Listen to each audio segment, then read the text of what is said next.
ಈ ಕಾರ್ಯಕ್ರಮದ ಪ್ರಾಯೋಜಕರು ಮಂಜುಳಾ ಮೆಲೋಡಿ ಆರ್ಕೆಸ್ಟ್ರಾ ತಂಡ ಬಾಗಲಕೋಟ್ ಹಾಗೂ ಅಣ್ಣ ಮುತ್ತಪ್ಪರ ಈ ಗೋಶಾಲೆ ಜಯ ಕರ್ನಾಟಕ ಸಂಘಟನೆ. ವಿಶೇಷವಾದಂಥದ್ದು ಅದರ ಜೊತೆಗೆ ಓಪನ್ ಹಾರ್ಟ್ ಕನ್ನಡ ದಿನಪತ್ರಿಕೆ ಬಾಗಲಕೋಟ್ ಈ ಕಾರ್ಯಕ್ರಮದ ಪ್ರಾಯೋಜಕರು.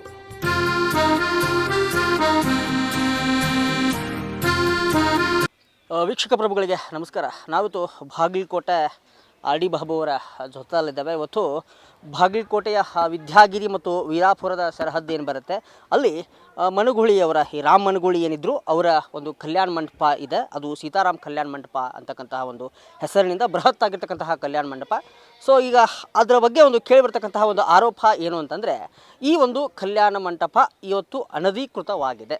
ಸೊ ಇದು ಕೆಲವೊಂದಿಷ್ಟು ಬಲ್ಲ ಮಾಹಿತಿಗಳ ಮುಖಾಂತರ ನಮ್ಮ ಒಂದು ಮಾಧ್ಯಮಕ್ಕೆ ಇವತ್ತು ಚಿರಪರಿಚಿತವಾಗಿರುವಂಥದ್ದು. ಸೊ ಅದಕ್ಕೆ ಆರ್ ಡಿ ಬಾಬು ಅವರು ಜಯ ಕರ್ನಾಟಕ ಸಂಘಟನೆ ಏನಿದೆ ಅದರ ಅಧ್ಯಕ್ಷರು ಅವರು.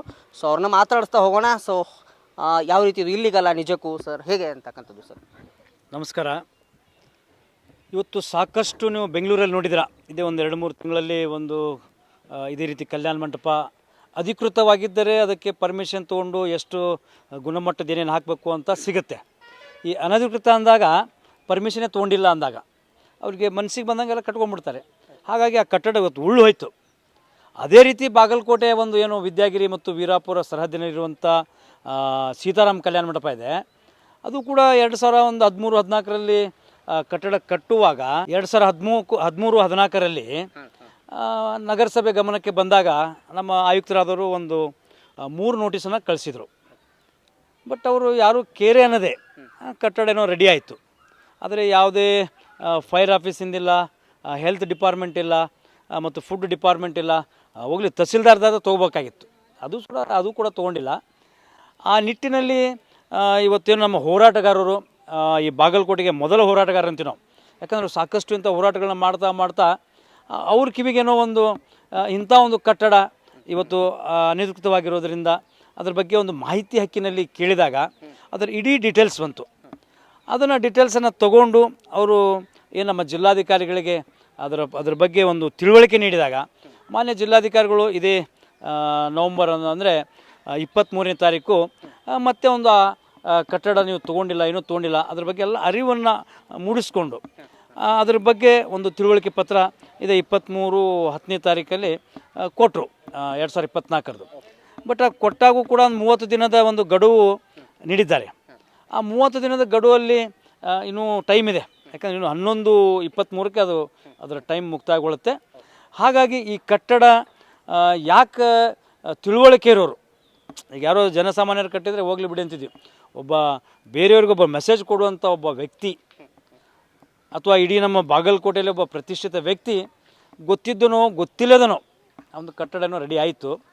ಬಟ್ ಅದ್ರ ಬಗ್ಗೆ ಮುಂದೆ ಯಾಕೆ ಕಟ್ಟಬೇಕಾದ್ರೆ ಎಷ್ಟು ಕಷ್ಟ ಇದೆ. ಆದರೆ ಈಗ ಕಟ್ಟಿದಾರಲ್ಲ, ಇದಕ್ಕೆ ಅಟ್ಲೀಸ್ಟ್ ಒಂದು ಪರ್ಮಿಷನ್ ತೊಗೋಬೇಕು ಅನ್ನುವಂಥ ಒಂದು ಪರಿಜ್ಞಾನ ಇವ್ರಿಗಿಲ್ಲ ಅನ್ನೋ ನಿಟ್ಟಿನಲ್ಲಿ ನಮ್ಗೆ ಭಾಳ ಬೇಜಾರಾಗ್ತಾಯಿದೆ. ಯಾಕಂದರೆ ಅಂಥ ಬೃಹತ್ ಕಟ್ಟಡ ಇವತ್ತು ಉಳಿಸ್ತಾ ಇದ್ದಾರಲ್ಲ ಅಂತ ಒಂದು ಕಡೆ ಇವ್ರು ಯಾಕೆ ಪರ್ಮಿಷನ್ ತೊಗೊಂಡಿಲ್ಲ ಅನ್ನೋದು ಇನ್ನೊಂದು ನೋವು. ಬಟ್ ಇದರ ಮಧ್ಯೆ ನಮ್ಮ ಹೋರಾಟಗಾರರು ಇವತ್ತೇನು ಕಟ್ಟುನಿಟ್ಟಿನ ಶಿಸ್ತುಬದ್ಧಿನ ಸಿಪಾಯಿಯಾಗಿ ನಮ್ಮ BM ಪಾಟೀಲ್ರೇನು ಹೋರಾಟ ಮಾಡ್ತಾಯಿದ್ದಾರೆ, ಇವರು ತಮ್ಮ ಸ್ವಾರ್ಥಕ್ಕೇನು ಹೋರಾಡ್ತಾ ಇಲ್ಲ. ಯಾಕಂದರೆ ಆ ಬಿಲ್ಡಿಂಗಿಗೆ ಒಂದು ಬಿಲ್ಡಿಂಗ್ ಅಲ್ಲ, ಇಂಥ ಬಾಗಲಕೋಟೆಯಲ್ಲಿ 100 ಬಿಲ್ಡಿಂಗ್ಗಳು ಇವತ್ತು ನಮ್ಮ ಬೆಳಕಿಗೆ ಬಂದವು. ಅದ್ರ ಬಗ್ಗೆ ಸಾಕಷ್ಟು ಮಾಹಿತಿ ಕೂಡ ನಮ್ಮಲ್ಲಿದೆ. ಯಾವ್ಯಾವ ಬಿಲ್ಡಿಂಗಿಗೆ ಪರ್ಮಿಷನ್ ಇದೆ, ಇಲ್ಲ, ಯಾಕೆ ಕಟ್ಟಿದ್ರು, ಏನು ದಬ್ಬಾಳಿಕೆ ಮೇಲೆ ಕಟ್ಟಿದ್ರಾ ಅಥವಾ ಅವರ ಪವರ್ನ ಯೂಸ್ ಮಾಡಿದ್ರಾ. ಬಟ್ ಯಾವುದೇ ಪವರ್ ಇದ್ದರೂ ಒಂದು ಎಕ್ಸಾಂಪಲ್ ಹೇಳ್ತೀನಿ ನಿಮಗೆ. ನಾನು ಒಬ್ಬ ಪತ್ರಕರ್ತ, ಸಂಘಟನೆಗಾರ. ನನ್ನ ಬೈಕಿಗೆ ನಾನು ಲೈಸೆನ್ಸ್ ತೊಗೊಂಡಿಲ್ಲ ಅಥವಾ ಒಂದು ಪೇಪರ್ಸ್ ಸರಿ ಇಲ್ಲ ಅಂದಾಗ ಪೊಲೀಸರನ್ನು ಬಿಡ್ಬೋದು. ಆದರೆ ಕಾನೂನು ಅಂತ ಬಂದಾಗ ನಾನೊಂದು ಆಕ್ಸಿಡೆಂಟ್ ಮಾಡಿದೆ, ಅವನರ ಸಾಲಿ ನಾನರ ಸಾಲಿ, ಅವಾಗ ಪೇಪರ್ಸ್ ಅಂತ ಬರುತ್ತೆ. ಅದೇ ಥರ ಈ ಕಟ್ಟಡದು ಕೂಡ ಸತ್ತಾಗ ಅವ್ರ ಕೈಲಿ ತುಂಬಲೇಬೇಕು. ಅದೇ ರೀತಿ ಇದು ಕೂಡ ಅವ್ರ ಕೈಲಿ ತುಂಬಿ ಕೆಡವಲೇಬೇಕಿದು. ಆ ನಿಟ್ಟಿನಲ್ಲಿ ನಮ್ಮ ಏನು BM ಪಾಟೀಲ್ ಹೋರಾಟ ಮಾಡ್ತಾಯಿದ್ದಾರೆ ಅವರಿಗೆ ಸಂಪೂರ್ಣವಾಗಿ ನಮ್ಮ ಜಯ ಕರ್ನಾಟಕ ಸಂಘಟನೆ ಮತ್ತು ಭಾರತ ಭೀಮಸೇನೆ, ನಾನು 9 ಜಿಲ್ಲೆ ಅಂದರೆ ಉತ್ತರ ಕನ್ನಡ ಜಿಲ್ಲಾಧ್ಯಕ್ಷ ಆಗಿದ್ದೀನಿ, ಈ ಒಂದು ಉತ್ತರ ಕರ್ನಾಟಕದ ಅಧ್ಯಕ್ಷನೇ ಇದ್ದೀನಿ. ನಮ್ಮ BM ಪಾಟೀಲ್ಗೆ ಒಂದು ಸಪೋರ್ಟಿವ್ ಆಗಿ ನಮ್ಮ ಜಯ ಕರ್ನಾಟಕ ಇರ್ಬೋದು, ಭಾರತ ಭೀಮಸೇನೆ ಇರ್ಬೋದು, ಏನು ನಮ್ಮ ಕಾರ್ಯ ಪತ್ರಕರ್ತ ಧ್ವನಿ ಸಂಘಟನೆ ಇರ್ಬೋದು, ಈ 3 ಕೂಡ ನಮ್ಮ BM ಪಾಟೀಲ್ಗೆ ನಾವು ಸಪೋರ್ಟಿವ್ ಆಗಿ ನಿಲ್ತೀವಿ. ಮುಂದಿನ ದಿನಮಾನದಲ್ಲಿ ಅವರು ಯಾವುದೇ ಹೋರಾಟಕ್ಕೆ ನಿಂತರೂ ಕೂಡ ನಾವು ಅವ್ರ ಜೊತೆ ಇದ್ದೀವಿ ಅಂತ ಹೇಳಕ್ಕೆ ಭಾಳ ಹೆಮ್ಮೆ ಆಗುತ್ತೆ. ಯಾಕಂದರೆ ಸತ್ಯ ಸಂಗತಿಗಳು ಹೊರಗಡೆ ಬಂದಾಗ ಮಾತ್ರ ಈ ಸಂಘಟನೆಗಳಿಗೆ ಬೆಲೆ ಬರುತ್ತೆ. ಸರಿ, ಇಷ್ಟು ವರ್ಷಗಳ ಕಾಲ ಆದರೂ ಯಾವೊಬ್ಬ ಅಧಿಕಾರಿಗೆ ಗಮನ ಬರಲಿಲ್ವಾ ಈ ಥರ ಒಂದು ಕಟ್ಟಡ ಪರ್ಮಿಷನ್ ಇಲ್ಲದೆ ಈ ಥರ ನಡೆಸ್ತಾ ಇದ್ದಾರೆ ಅಂತಕ್ಕಂಥದ್ದು? ನಾನು ನಿಮ್ಗೆ ಆವಾಗಲೇ ಹೇಳಿದೆ, ಅವ್ರಿಗೆ ಗೊತ್ತಿದೇನೋ ಮಾಡಿದ್ದಾರೆ. ಯಾಕೆ ನಾನು ಹೇಳಿದೆ ನಿಮ್ಗೆ ಆಕ್ಸಿಡೆಂಟ್ ಯಾಕೆ ಹೇಳಿದೆ ಅಂದರೆ, ಎಲ್ಲ ನಂದು ನಡೀತಿದೆ ಅಂತೇಳಿ ಮಾಡ್ಕೊಂಬಿಟ್ರು. ಬಟ್ ಎಲ್ಲ ಆಫೀಸರ್ಸ್ ಒಬ್ಬ ಪತ್ರಕರ್ತರ ಅಂಜೆ ಅನಿಸ್ತಾರೆ, ಒಂದು ಹೆದರಿಕೆ ಇದ್ದೇ ಇರುತ್ತೆ. ಯಾಕಂದ್ರೆ ಅಧಿಕಾರಿಗಳು ಕೂಡ ಅಲ್ಲೂ ಸಣ್ಣ ಪುಟ್ಟ ತಪ್ಪುಗಳು ಮಾಡಿರ್ತಾರೆ. ಅದನ್ನು ಮುಚ್ಕೊಳ್ಳೋಕೆ ಇವ್ರು ಇರ್ತಾರೆ, ಇವ್ರದ್ದು ಮುಚ್ಕೊಳ್ಳೋಕೆ ಅವ್ರು ಇರ್ತಾರೆ. ಹಾಗಾಗಿ ಈ ಕಟ್ಟಡ ಇವತ್ತು ಬೆಳೆದು ನಿಂತಿದೆ. ಬಟ್ ನಾಳೆ 30ಕ್ಕೆ ಅದ್ರ ಹಣೆ ಬರ ಏನಾಗುತ್ತೆ ನೋಡೋಣ. ಅಥವಾ ನಮ್ಮ ಮಾನ್ಯ ಜಿಲ್ಲಾಧಿಕಾರಿಗಳು ಭಾಳ ಪ್ರಾಮಾಣಿಕತೆ ಇದ್ದಂಥವ್ರು. ನಮ್ಮ ಜಾನಕಿ ಮೇಡಮ್ ಅವರು ಇವತ್ತು ಆ್ಯಕ್ಚುಲಿ ಅವ್ರ ಬಗ್ಗೆ ಹೇಳ್ಕೊಂಡ್ರೆ ಪ್ರತಿ ಕ್ಷಣಕ್ಕೂ ಯಾವುದೇ ಏನಿದ್ರು ಕೂಡ ಟಕ್ಕಂತ ಚಿಕ್ಕ ಮಕ್ಕಳ ಹತ್ರ ಹೋಗಿ ನಿಂತು ಸತ್ಯದ ಹಾದಿಯಲ್ಲಿ ಇರೋರು. ಅವ್ರಿಗೆ ಕೆಲಸ ಮಾಡ್ತಾರೆ. ಯಾಕೆ ಅವ್ರಿಗೆ ಬೇಕಾಗಿರೋ ಸತ್ಯನೇ. ಯಾಕಂದರೆ ಅವರು ಭಾಳ ಯಾಕೆ ನಾನು ನೋಡಿದ್ದೀನಿ ಭಾಳ ನಿಷ್ಠಾವಂತರು ಮತ್ತು ನಿಷ್ಠೂರರು. ಅಂಥವ್ರು ನಾವು ನಮ್ಮ ಬಿ ಎಂ ಪಾಟೀಲ್ ಕೂಡ ಅಂಥವ್ರು ಸಪೋರ್ಟ್ ಮಾಡಿದ್ದಾರೆ. ಅಂದರೆ ನಾವು ಬಿ ಎಂ ಪಾಟೀಲ್ ನಾವು ಸಪೋರ್ಟ್ ಮಾಡೇ ಮಾಡ್ತೀವಿ. ಸರ್, ಅಂದರೆ ಈ ಒಂದು ವಿಷಯ ಸ್ವಲ್ಪ ಗಂಭೀರವಾಗಿರ್ತಕ್ಕಂಥದ್ದು. ಸೊ ಇಷ್ಟೊಂದು ಹಣವನ್ನು ಲಾಭ ಮಾಡುವಂತಹ ಉದ್ದೇಶದಿಂದ ಒಂದು ಬಿಲ್ಡಿಂಗನ್ನು ರಚನೆ ಮಾಡಿದ್ದಾರೆ, ಕಲ್ಯಾಣ ಮಂಟಪವನ್ನು ಮಾಡಿದ್ದಾರೆ. ಸೊ ಯಾವ ಒಂದು ಪತ್ರಿಕೆಗಳು ಅಂದರೆ ಮಾಧ್ಯಮಗಳು ಈ ಬಗ್ಗೆ ವರದಿ ಮಾಡಿಲ್ಲ ಅಂತಕ್ಕಂಥದ್ದು ಒಂದು ಆರೋಪ ಇದೆ ಸರ್, ಏನು ಹೇಳ್ತೀರಿ ಅದಕ್ಕೆ? ಸರ್, ಈಗ ಅದು ಒಂದು ಕಮರ್ಷಿಯಲ್ ಬಿಲ್ಡಿಂಗ್. ಯಾವ ರೀತಿ ಅಂದರೆ ಪ್ರತಿಯೊಬ್ಬ ಅಲ್ಲಂತೂ ಬಡ ಮಕ್ಕಳು ಯಾರೂ ಮದುವೆ ಆಗಲ್ಲ ಬಿಡ್ರಿ, ದುಡ್ಡಿರೋರೇ ಆಗಬೇಕು. ಯಾಕಂದರೆ ಒಂದು ಬಾರಿ ನಾವು ಕಲ್ಯಾಣ ಮಂಟಪ ಬುಕ್ ಮಾಡೋಕ್ಕಾರೆ 1.5 ಲಕ್ಷ, AC ಬೇಕಂದ್ರೆ 2 ಲಕ್ಷ.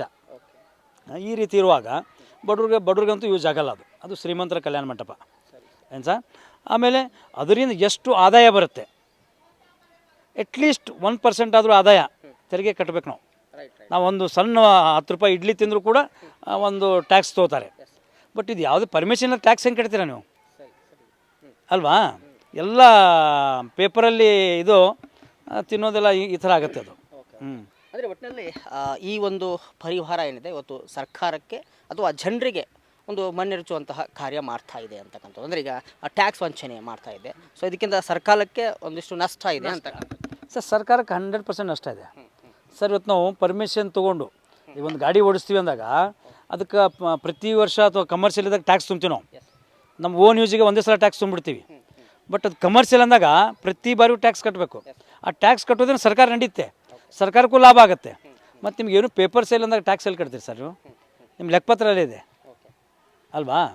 ಆ ನಿಟ್ಟಿನಲ್ಲಿ ಇವತ್ತು ಯಾರೇ ಇರಲಿ, ನಾನೇ ಇರಲಿ, ಯಾರೇ ಇದ್ದರೂ ಕೂಡ ಪರ್ಮಿಷನ್ ತೊಗೊಂಡು ಯಾವುದೇ ಕೆಲಸ ಕೂಡ ಪರ್ಮಿಷನ್ ತೊಗೊಂಡು ಮಾಡಬೇಕು ಅನ್ನೋದು ನನ್ನೊಂದು ಬಯಕೆ ಮತ್ತು ನನ್ನೊಂದು ಹಂಬಲ. ಯಾಕಂದರೆ ತೊಗೊಳ್ಳಾರ್ದೆ ಮಾಡಿದರೆ ನಾಳೆ ಬೈ ಚಾನ್ಸ್ ಬಿಲ್ಡಿಂಗಲ್ಲಿ ಏನಾದರೂ ಬೆಂಕಿ ಆದರೆ ಅಥವಾ ಏನಾದರೂ ಬಿದ್ದುಬಿಟ್ರೆ, ಅನಾಹುತ ಆದರೆ ಅಲ್ಲಿ ಪರಿಹಾರವನ್ನು ಉದ್ಭವ ಆಗೋದಿಲ್ಲ ಅಂತಕ್ಕಂಥದ್ದು. ಪರ್ಮಿಷನ್ ಇರಲ್ಲ. ಆಮೇಲೆ ನೀವು ಮನೆಯಿಂದ ಕಟ್ಕೊಡ್ಬೇಕು ಅಥವಾ ಇದನ್ನು ಉಳಿಸೋಕೆ ನಿಮ್ಮ ಮನೆ ಮಾರಬೇಕು ಅಲ್ವಾ? ಅದೇ ನೀವು ಕರೆಕ್ಟಾಗಿ ಅದೆಲ್ಲ ಇನ್ಶೂರೆನ್ಸು ಅದು ಇದು ಎಲ್ಲ ಕರೆಕ್ಟಾಗಿ ನೀವು ಮಾಡ್ಕೊಂಡಿದ್ರೆ, ಪರ್ಮಿಷನ್ ಎಲ್ಲ ಕರೆಕ್ಟಾಗಿದ್ದರೆ ಅದು ಇನ್ನೊಬ್ರಿಗೆ ಅನುಕೂಲ ಆಗೇ ಆಗುತ್ತೆ. ಯಾಕಂದರೆ ಅಲ್ಲಿ ಫೈರ್ದು ಇಂಪಾರ್ಟೆಂಟ್ ಫೈರ್ ಬೇಕು. ಯಾಕಂದರೆ ಅಡುಗೆ ಮಾಡ್ತಾರೆ, ಆಮೇಲೆ ಕರೆಂಟ್ ಕೆಲಸ ನಡೀತೆ, ಜನ್ರೇಟ್ರ್ ಓಡುತ್ತೆ. ಫೈರ್ದವ್ರ ಪರ್ಮಿಷನ್ ಇಲ್ಲ ಅಲ್ಲಿ. ಆರೋಗ್ಯ, ಯಾಕಂದರೆ ಅದು ನಮ್ಮ ಮಲೇರಿಯಾ ಏರಿಯಾ ಅದು ಸರ್ಕಾರನೇ ಆದೇಶ ಮಾಡಿದ್ದು. ಇವರು ಡಾಕ್ಟರ್ ಪರ್ಮಿಷನ್ ಇಲ್ಲ. ಫುಡ್ಡು ಇವೆರಡೂ ಇಲ್ಲದಾಗ ಫುಡ್ ಹೆಂಗೆ ಅದು ಇದಾಗುತ್ತೆ? ಫುಡ್ ಪಾಯ್ಸನ್ ಆಗ್ಬೋದು, ಫುಡ್ಡಿಗೆ ಏನಾದರೂ ಇನ್ಫೆಕ್ಷನ್ ಆಗ್ಬೋದು, ಈ ಮಲೇರಿಯಾ ಇರ್ಬೋದು ಅಥವಾ ಏನೇ ಬೇರೆ ಇದರಿಂದ. ಆ ಥರದಾಗಿದ್ದಾಗ ಅದನ್ನು ಕೂಡ ಅಲ್ಲಿ ಆಗುತ್ತೆ. ಇವ್ರದ್ದು ಪರ್ಮಿಷನ್ ಇಲ್ಲ. ಯಾಕಂದರೆ ಇದನ್ನು ನಾನು ನಿಮ್ಗೆ ಯಾಕೆ ಹೇಳ್ತಾ ಇದ್ದೀನಿ ಅಂದರೆ, ಇದರ ಅಧಿಕೃತವಾದಂಥ ಮಾಹಿತಿ ಹಕ್ಕಿನ ಅಡಿಯಲ್ಲಿ ತೊಗೊಂಡಂಥ ಎಲ್ಲ ಏನೋ ಡಾಕ್ಯುಮೆಂಟ್ಸ್ ಅದಾವೆ, ಅದು ನಮ್ಮ ಹತ್ರ ಇದೆ. ಸರಿ, ಕೊನೆಯದಾಗಿ ಸೊ ಈ ಗಡುವು ಮುಗಿದ ನಂತರ ನಿಮ್ಮ ರಿಯಾಕ್ಷನ್ ಹೇಗಿರುತ್ತೆ? ಅಂದರೆ ನಿಮ್ಮ ಸಂಘಟನೆಯ ರಿಯಾಕ್ಷನ್ ಹೇಗಿರುತ್ತೆ? ಮುಂದಿನ ಕ್ರಮಗಳೇನಾದರೂ ಇದೆಯಾ? ಯೋಜನೆಗಳೇನಾದರೂ ಮಾಡ್ತೀರಾ?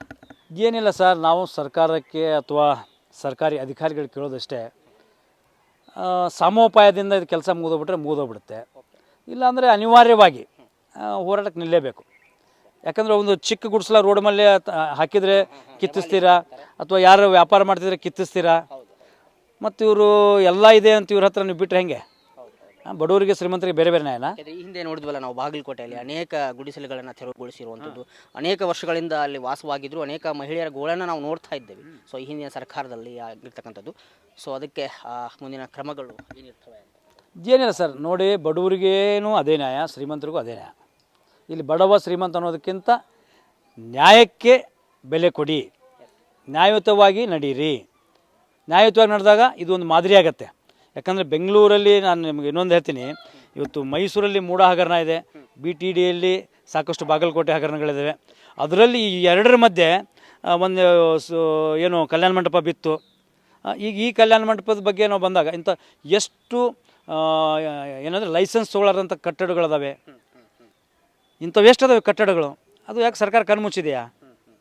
ನೋಡಲೇಬೇಕಲ್ಲ ಅಲ್ವಾ? ಹಾಗಾಗಿ ನಾವು ವಿನಂತಿ ಮೇರೆಗೆ ನಾವೇನು ಕೇಳ್ತೀವಿ ಅಂದರೆ, ದಯವಿಟ್ಟು ನ್ಯಾಯ ಎಲ್ಲಿದೆ ನ್ಯಾಯ ಒದಗಿಸಿಕೊಡಿ, ಇಲ್ಲವಾದಲ್ಲೇ ಮುಂದಿನ ಕ್ರಮ ಬೇರೆ ಮತ್ತೆ 30ನೇ ತಾರೀಕು ಕಾದು ಕೊಡ್ತೀವಿ. 23 ಗಡುವು ಮುಗುತ್ತೆ, 30 ಕಾದು ನೋಡ್ತೀವಿ ನಾವು. ಅದರ ನಂತರ ಮತ್ತೆ ನಾವು ಭೇಟಿ ಹಾಕಿವಿ ನಿಮಗೆ. ಓಕೆ, ನಮಸ್ತೆ. ಇದಿಷ್ಟು ಕರ್ನಾಟಕ ಸಂಘಟನೆಯ ಅಧ್ಯಕ್ಷರಾಗಿರ್ತಕ್ಕಂತಹ RD ಬಾಬು ಅವರ ಮಾತುಗಳಾಗಿತ್ತು.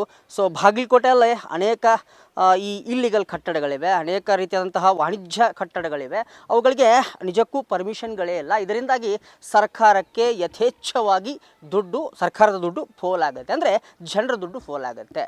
ಈಗ ಇಲ್ಲಿ ಬಾಗಲಕೋಟೆಯಲ್ಲಿ ಅನೇಕ ರೀತಿಯಾದಂತಹ ಉದ್ಯಮಿಗಳು ಈ ರೀತಿ ಮೋಸವನ್ನು ಎಸಗ್ತಾ ಇದ್ದಾರೆ. ಸೊ ಮುಂದಿನ ಕ್ರಮ ಏನು ಅಂತಂದರೆ, ಈ ಜಯ ಕರ್ನಾಟಕ ಸಂಘಟನೆಯಿಂದ ಮತ್ತು ಅನೇಕ ಹೋರಾಟಗಾರರು ಏನಿದ್ದಾರೆ ಅವರು ಮುಂದಿನ ದಿನಗಳಲ್ಲಿ ಅನೇಕ ಹೋರಾಟವನ್ನು ಮಾಡ್ತೀನಿ ಅಂತ ಇವತ್ತು ಮಾತುಗಳನ್ನ ಮಾತಾಡ್ತಕ್ಕಂಥದ್ದು. ಸೊ ಮುಂದಿನ ಒಂದು ರೋಚಕವಾಗಿರ್ತಕ್ಕಂಥ ವಿಭಿನ್ನವಾಗಿರ್ತಕ್ಕಂಥ ವರದೊಂದಿಗೆ ಮತ್ತೆ ಬರೋಣ. ಅಲ್ಲಿವರೆಗೂ ಒಂದೇ ಮಾತರಂ, ನಮಸ್ಕಾರ.